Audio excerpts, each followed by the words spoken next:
That's Sophie. And see if you can tell what's going on with Sophie. Where are you going? Hi, I'm Susan Nowicki, and I'm here at the County Animal Shelter on Gain Street, and I'm teaching a class today all about reptiles. We're dealing with everything from safety for the officers out in the field, where they're learning how to safely assess and handle these animals, to here at the shelter, learning how to properly care for and house these animals. Oh, hi. Hello there. I got into reptiles because I had two brothers, and they were afraid of them. So it kept me from getting beat up. First thing we're going to get into is reptile safe handling practices. You can't do any of the assessments or anything else if you're not safe to start with.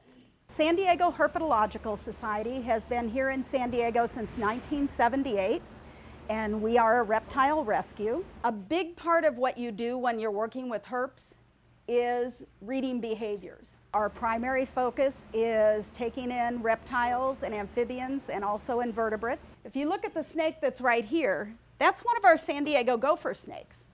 And it's doing its best to mimic a rattlesnake. And we work with the County Services Office and the Humane Societies here in San Diego to take care of unwanted reptiles. The main things that we're trying to get out to animal control officers and staff is, number one, overcoming their fear of these animals. So this animal came from here. She was shot by the owner with the BB gun 13 times. Allegedly, I heard this one was attacking the owner, trying to constrict on the owner. When we picked her up, she was in shed. When a snake is in shed, it can't see, and they're very defensive as a result of that. A lot of people fear reptiles because they don't understand them. And with a little bit more education, they understand the animals and learn to recognize that they're not a threat. We want to do a 6-point inspection. Do we see on snakes on the belly anything that looks like what we call scale rot? It's a bacterial infection, usually from filthy cages. You know, they're amazing animals to have as pets. 25, 30-year lifespan is average for reptiles.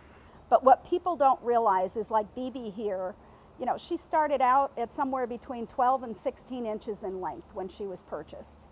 Now she's over 5 feet in length. She has a potential to reach 13 feet in length. And as they grow, naturally interest wanes, and as interest wanes and the animal gets bigger and harder to handle, it becomes too much.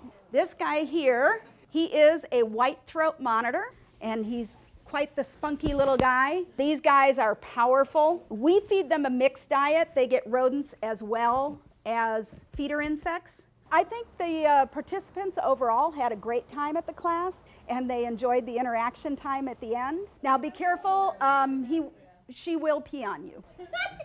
It's definitely something that I can definitely transfer along some of the information and be able to educate people more on some of the things that they either should be doing or shouldn't be doing with their animals. I loved the photographs that showed us the mites and the mouth rot and things to look for. And then she brought us animals and she said, you need to find what's wrong with this animal. I thought that was really good. They actually are very therapeutic. They just sit and they listen. And they're a great sounding board, and they're reassuring because they hold on to you. You know, they're interacting with you, and each of them, just like a dog or cat, has a personality. Oh, he's cool. He's really cool.